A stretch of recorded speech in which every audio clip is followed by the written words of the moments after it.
अस्सलाम वालेकुम। पाकिस्तान में क्या होगा ये अल्लाह ताला जानता है। उसके बाद ज़मीन पर या तो अमरीकी सदर जानता है और या फिर पाकिस्तान के जो भी उस वक़्त के आर्मी चीफ हों वो जानते हैं।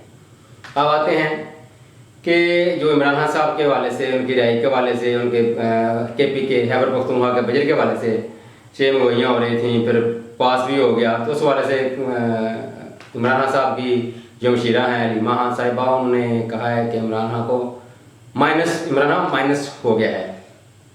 दूसरी तरफ अली बिन गंडापुर ने कहा है कि मैं मरते दम तक इमरान खान के साथ हूँ, वही मेरा लीडर है।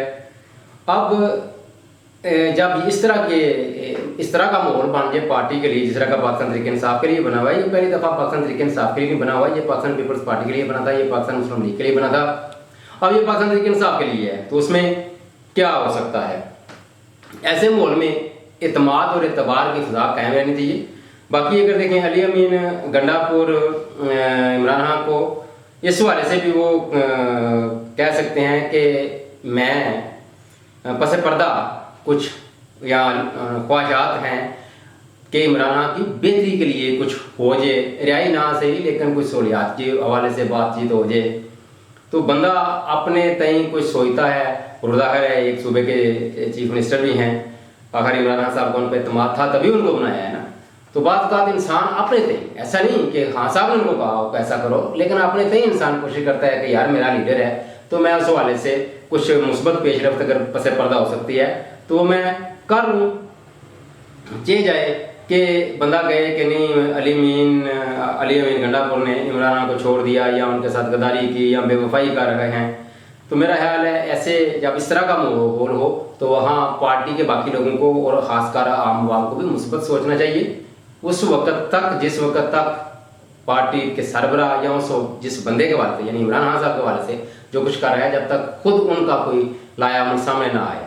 अगर ऐसी बात थी तो इमरान खान साहब ये भी कह सकते हैं, हलीमा खान उनकी जो बहन है उनके मुंह से के बाहर जाके कहें कि हम अली बिन गंडापुर को फारग करो और कोई चीफ मिनिस्टर ने आप बना दिया, उसका नाम भी दे दे।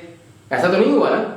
तो इट मीन्स कि खान साहब का एतमाद तो 12 अभी तक है अली बिन गंडापुर पर, लेकिन ये जो अली बिन गंडापुर कर रहे हैं, जो पाकिस्तान तहरीक इंसाफ के वर्कर को लगता है कि ये ठीक नहीं कर रहे, ये वो खान साहब को धोखा दे रहे हैं, तो उसमें ये भी हो सकता है कि अली बिन गंडापुर पस पर्दा कुछ बेहतरी के लिए कर रहे हों। बार इंसान को मेरा ख्याल है उसने ध्यान रखना चाहिए, इतनी जल्दी इस तरह की बात करना कि ये क्या हो गया, बेवफाई होगी, वो माइनस कर दिया इमरान को, ये ना ही हो ऐसी बातें तो बेहतर है। अब पाकिस्तान के हर इलेक्शन में जो अवामी मैंडेट होता है उसको तो ज़ाहिर दबाया जाता है, उसको ख़राब किया जाता है, और ये सिलसिला कब तक जारी रहेगा, कब तक जारी रह सकता है या इसको कहाँ तक जारी रखा जाएगा। मेरा ख्याल है जब पाकिस्तान बना तो उसके साथ जो जनरेशन जवान हुई या उसके बाद एक आध नस्ल, तो वो पाकिस्तान को जब देखते थे इंडिया के मुकाबले में एक बड़ा मुल्क, एक बड़ी फ़ौज, तो पाकिस्तान की ज़रूरत भी ये थी कि पाकिस्तान के पास एक तगड़ी फ़ौज होती और जिसको कोई मुआशी प्रॉब्लम्स भी ना होती। उसी वजह से पाकिस्तान की फ़ौज के जो कारोबार हैं, ये अलग बात है कि उसके बाद अब देखें अब मौजूदा सूरत हाल का जो सिनेरियो है वो कुछ और है, यहाँ कुछ और होना चाहिए, लेकिन उस वक्त स्टार्ट में ये शायद इसको जस्टिफाई किया जा सकता है।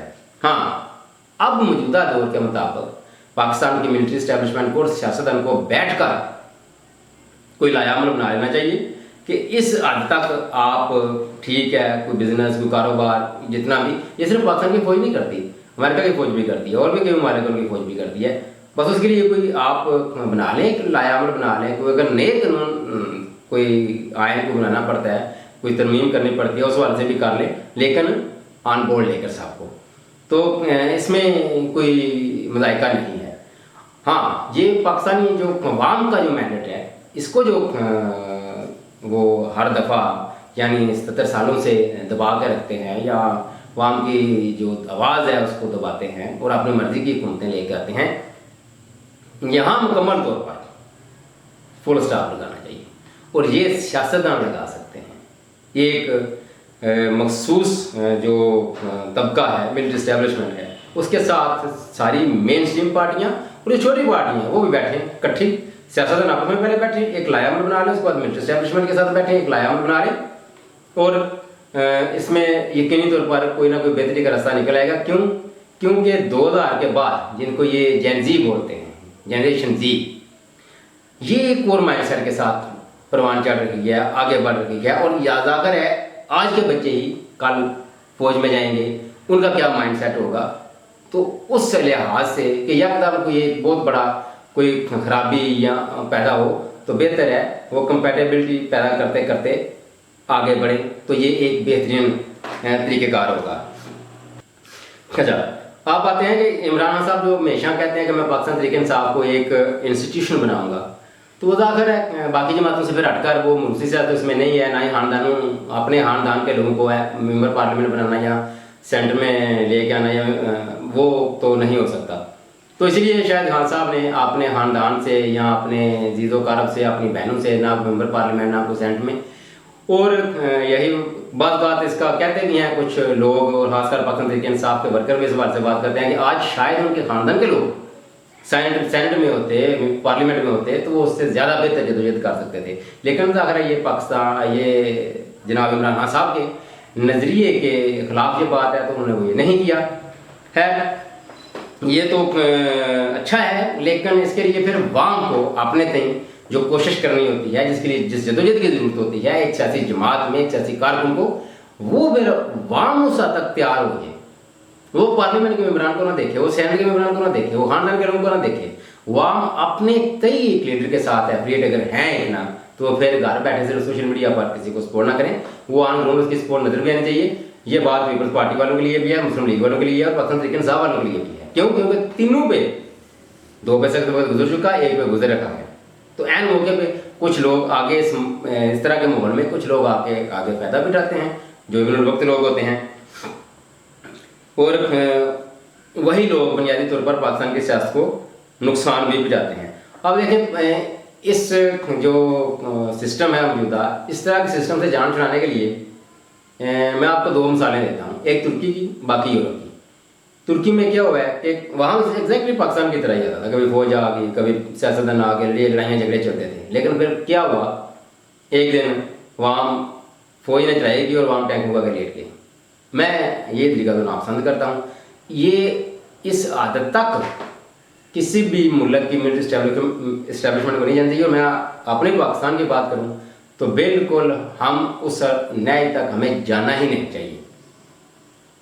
یہ اس نہج تک روکنے کے لیے کون کردار ادا کر سکتا ہے؟ یہ پاکستان کی ملٹری اسٹیبلشمنٹ، اس کو سوچنا چاہیے. ہاں، پاکستانی عوام کے لیے یہ ہے کہ وہ یورپ کا دیکھیں. یہ کہ بادشاہتیں تھیں یورپ میں، شہنشاہیتیں تھیں، لیکن آج ہر ملک میں جمہوریت ہے، بادشاہ بھی ہے.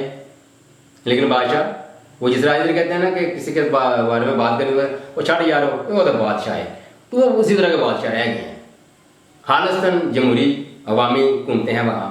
تو یہاں بھی ملٹری اسٹیبلشمنٹ اپنی جگہ قائم رہے، لیکن کم از کم عوام کو جمہوریت کی طرف بڑھنے دیں اور ملک کو رول آف لا کی طرف بڑھنے دیں، تاکہ ملک میں آئین اور قانون کی بالادستی ہو اور انصاف سب کے لیے ہو. رہی بات عمران خان صاحب کی رائے کے لیے، تو پھر وہی جو میں نے آغاز میں کہا تھا، اللہ جانتا ہے، امریکہ جانتا ہے، یا پاکستان کا آرمی چیف جانتا ہے. باقی اللہ تو واقعات پہ ڈپینڈ کرتا ہے، جلدی یا دیر. تاکہ اتنے. اللہ حافظ.